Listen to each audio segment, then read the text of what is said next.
గుమ్మస్తాకు phone చేస్తే మేము ఎల్లుండి ఎల్లుండి పెడతాం మాకేడా దొరకట్లేదు ఆ పైపులు అని అంటున్నారు. పనికి పోవాలా తెచ్చుకోవాలా తినాలి, మాకు నీళ్ళు లేవు, మంచి నీళ్ళు లేవు, ఏమీ లేవు.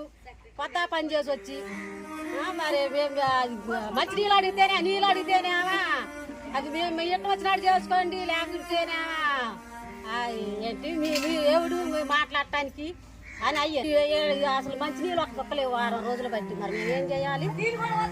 నీళ్ళు వదలట్లేదు, నీళ్ళు ట్యాంకర్తో తెచ్చిపోయట్లేదు, మరి ఏమీ రావట్లేదు. మరి మేమేం చేయాలి? అట్లా కొత్త పని చేసేది అట్లుండేమా?